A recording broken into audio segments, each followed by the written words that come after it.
Hi, good afternoon everyone. Welcome to the 8th Morung Lecture on Clean Election, Framing the Issues in Nagaland. This lecture has been long awaited and finally we have it now. My name is Elim, as some of you might know, and my colleague Moa Jamir and I will be taking you through today's lecture.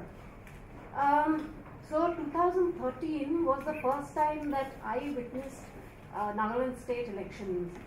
It was rather shocking when I went to a friend's house in Dimapur while they were packing money inside a guitar, lots of money.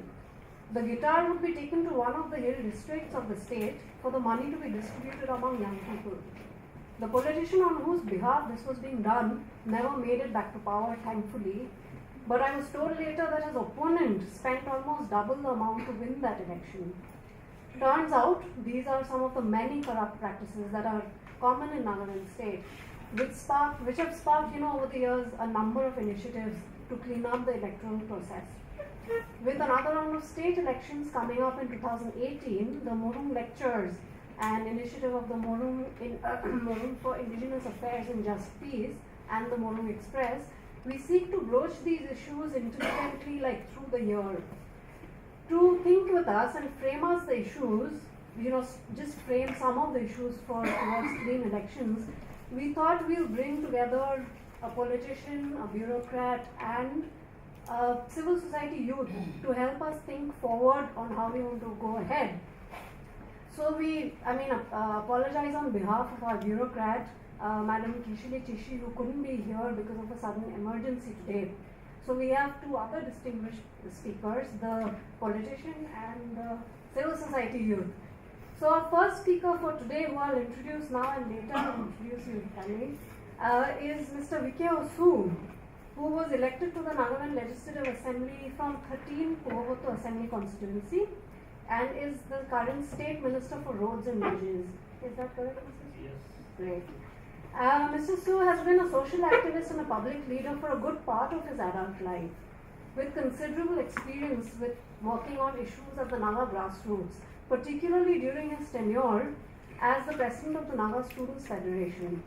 So I'm not going to speak so much actually, let him speak for us. We are keen to hear about what happens to candidates when they stand for elections. So please enlighten us and we welcome Mr. Vikheho.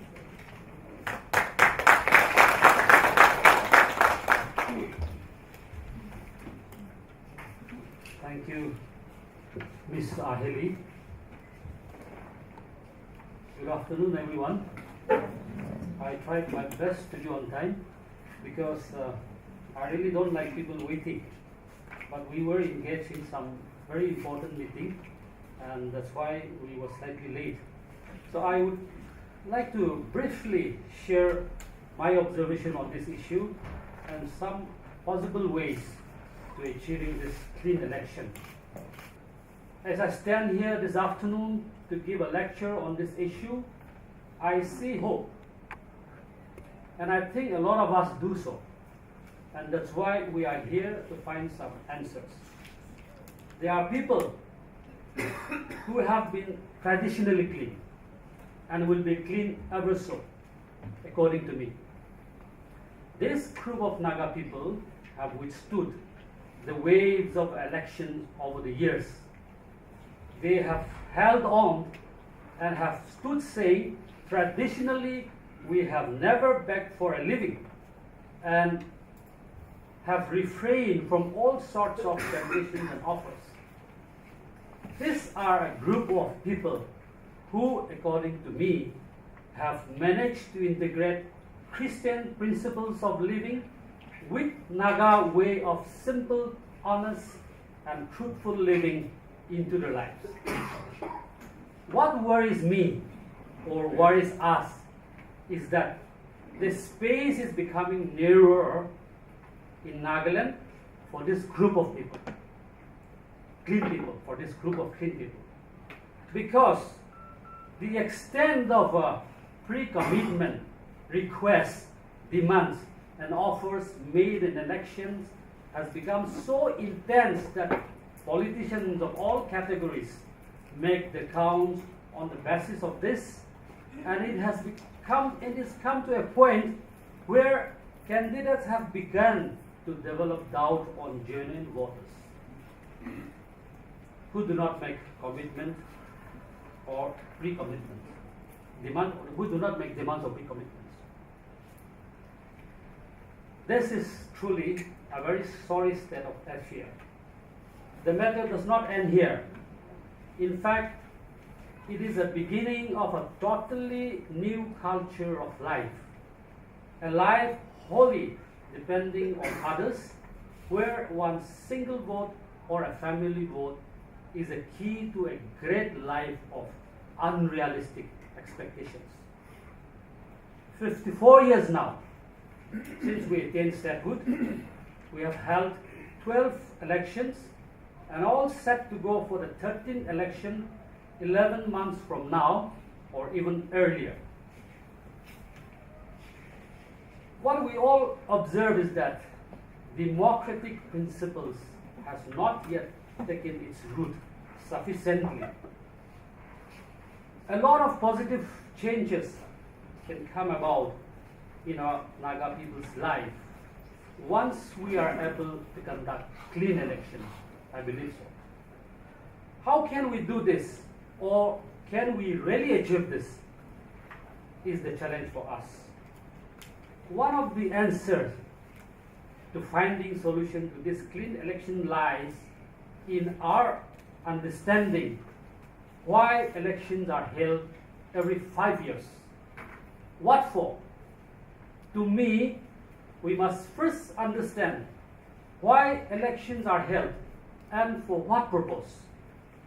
And therefore, we must educate our Naga people if they still do not know why elections are held every 5 years. This should be the beginning for change, beginning for clean election. To me, once people understand why elections are held in its right perspective, a lot of positive change can come about. Simple thing, yet truly empowering. They will not allow themselves to be manipulated or misguided by others.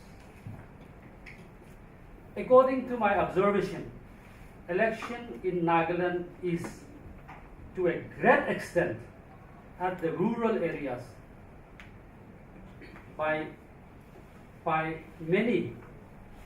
Election to me is understood to a great extent at the rural areas by many as to vote for who comes first and approach him, to vote for him. So, how you get my point? I'm saying to a great extent in the rural areas, election is understood as to who comes first and asks for vote. That is his understanding of election.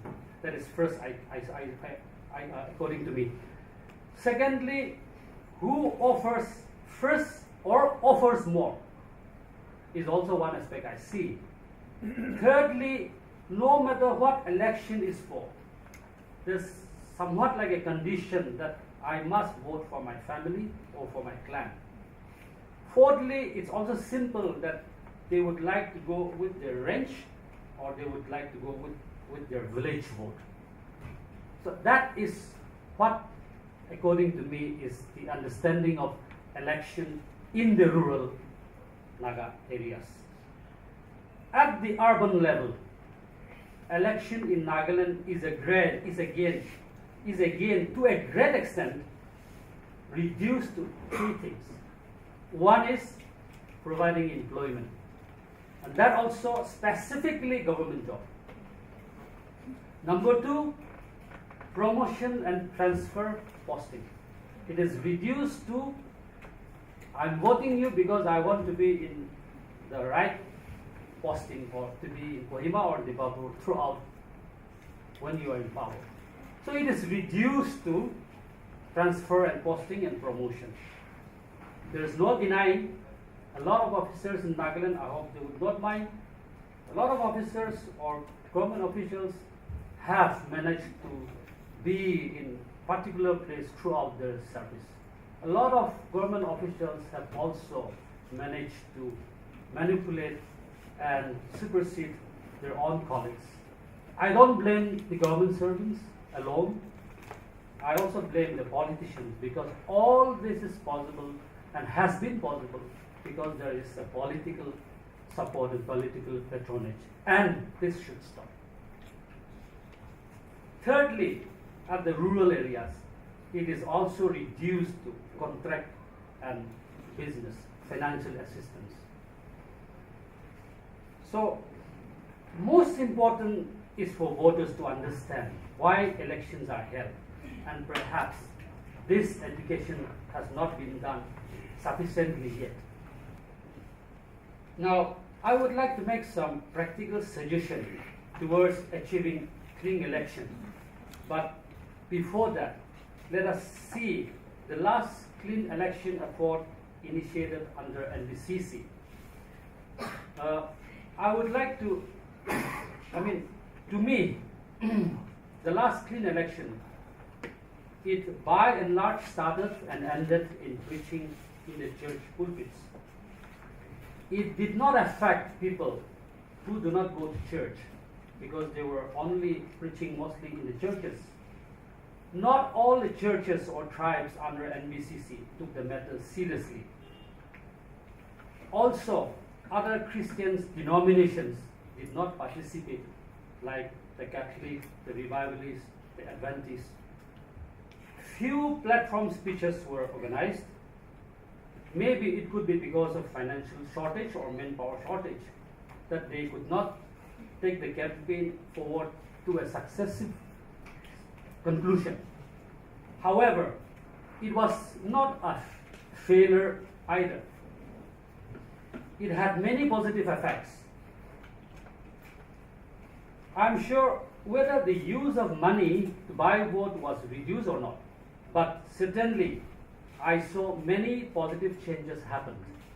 Firstly, it reduced community fisting, running of masses by candidate. The use of alcohol was drastically reduced.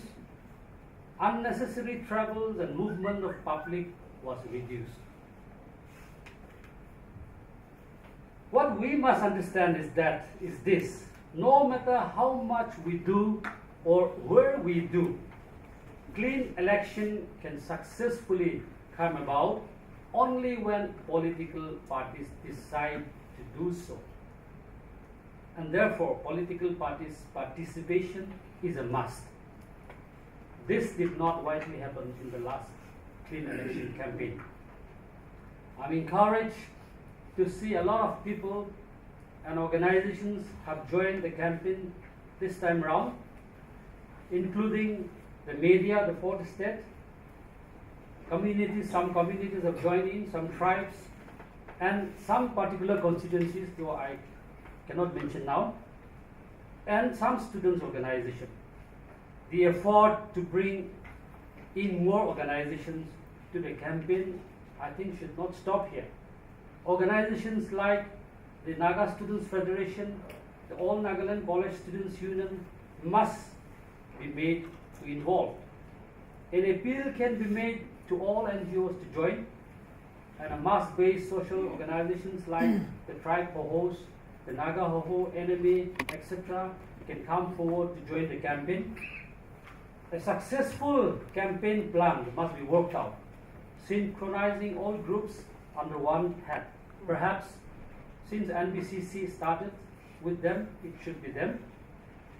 And so NBCC or the campaign team should take up the campaign at the state level with the political parties.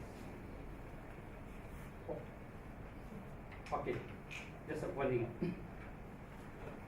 Then the executive secretaries, if we made the NBCC the head, then the executive secretaries or the respective tribes or with campaign committees, with candidates and political parties at the district or constituency level.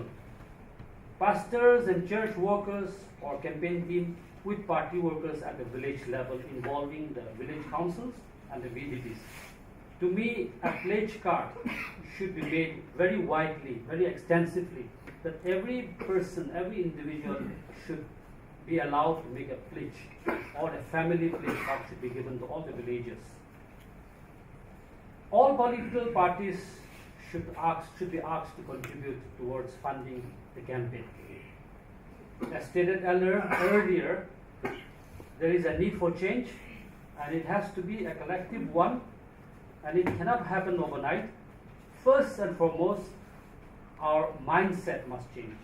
I'm repeating, our mindset must change. Politicians alone cannot bring about these changes. The change should come from every section of the people, from the basic family unit, from a farmer, from a daily wage laborer, from an employee, from a housewife, from a student, from a teacher, from a businessman, from a church worker, from a journalist, from a contractor, from a bureaucrat, from a civil society. Everyone should take responsibility for the current state of affairs and do as much as we can to make a better society for our children to inherit and live in. Thank you. We will now have our second speaker, Ms. Hekani Jakhalu. She is a lawyer by profession and is the founder director of YouthNet. Having completed a decade of its existence in 2016, YouthNet has become a significant youth organization of the Northeast region under her leadership. The YouthNet has worked on issues ranging from youth empowerment, right to information, and clean election campaigns to skill development, livelihood, and entrepreneurship. Today, Ms. Jakhalu will guide us through two significant election expenditure reports produced by the YouthNet. I think it was called the Nagaland Election Watch. Yes, great. We would love to hear from you, please. YouthNet, we started in 2006. When we started, the Right to Information Act it had just been passed by the Parliament. A lot of buzz was happening. YouthNet took that initiative to spread it all over Nagaland. We traveled to all the 11 districts, spreading awareness on right to information. And during this whole exercise, we realized that the core issue that is affecting Nagaland and where we are today is the corrupt practices that happens during elections. And that also started making us more interested in the election system. In 2008, we were about 2.5 years when 2008 election happened. There's a national organization called Association for Democratic Reforms. They're an award-winning organization. They do a lot of pre-election and of course a little bit of post-election over the years. But they came to us and they said, let us do this together.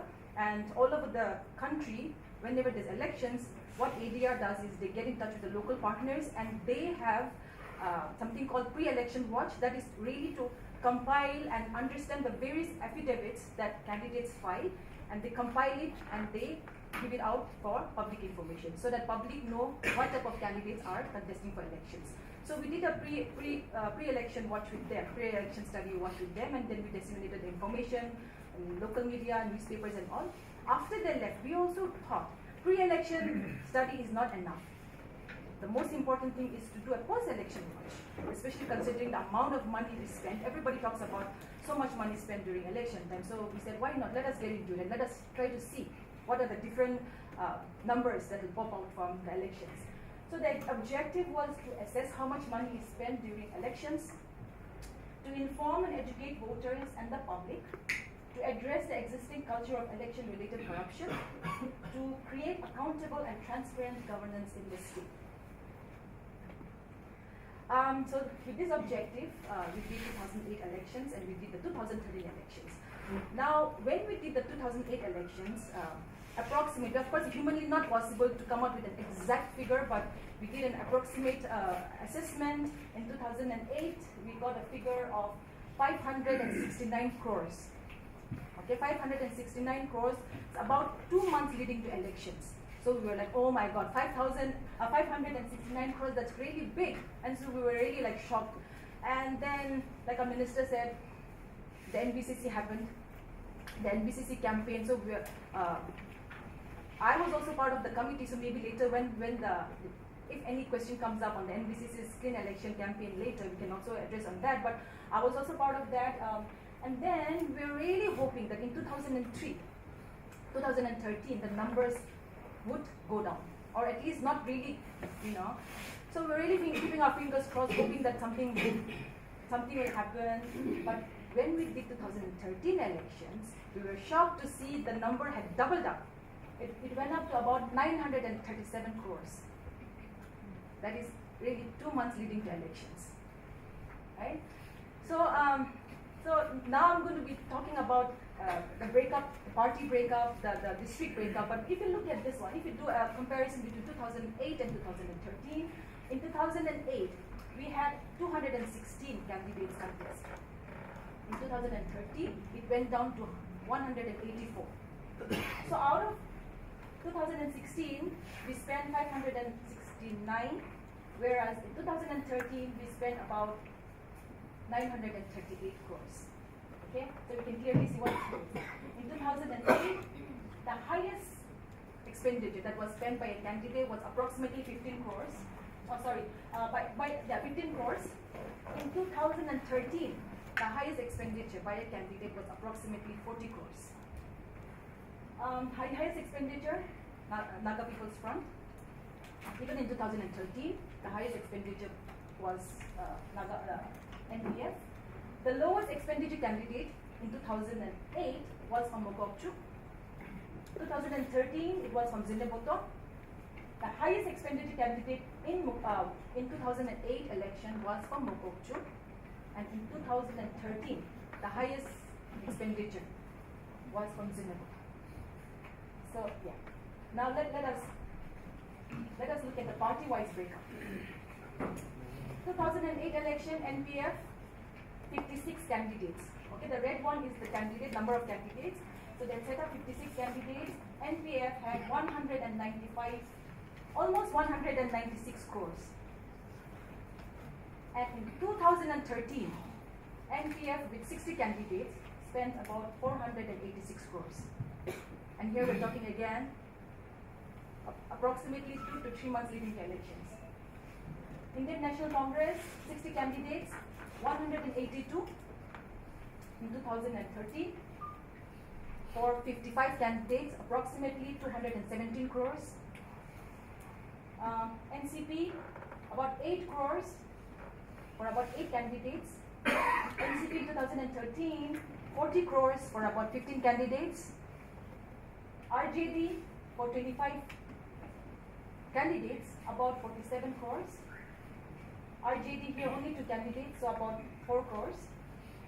BJP, look at BJP now, 2008. BJP we had about 23 candidates contesting. 34 crores. Am I going too fast or it's okay? Because it's numbers, I want you to like get the figures. Is it okay, the pace? Yeah, okay. BJP in 2008, for 23 candidates, about 34 crores. In 2013 election, there were only 11 candidates. Spent around about 12 crores. So it is very clear, whoever is in power at the center in Delhi, it has a big influence. So 2013 election, we know people were not too sure whether BJP was going to come to power or not. I mean, in Delhi, it was the Congress, so you have only 11 candidates there. So a really big influence really happens depending on who is ruling at the center there. JDU, 3 candidates, so likewise it goes there. And then we have independent candidates, 33 independent candidates in 2008 elections, 84 crores. In 2013, 37 independent candidates, about 180 crores. So this is roughly the breakup of the party expenditure. So what happens during elections? We all know during elections so much money is spent. After elections, if you lost, you lost. I mean, your life is almost gone. Once you get elected, what happens?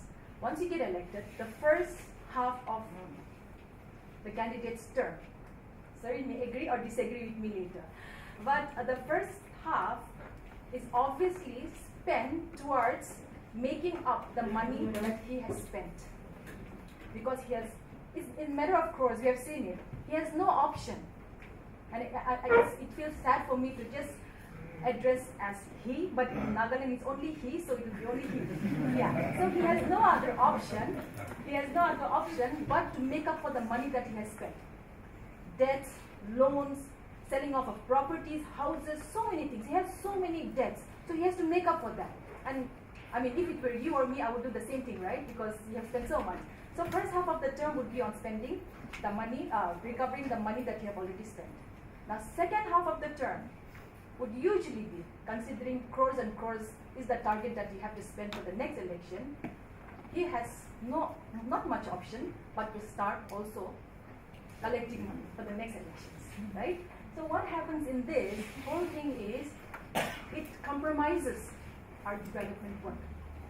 The money, the funds that comes in for development, the politicians have no other option but to make some adjustment somewhere.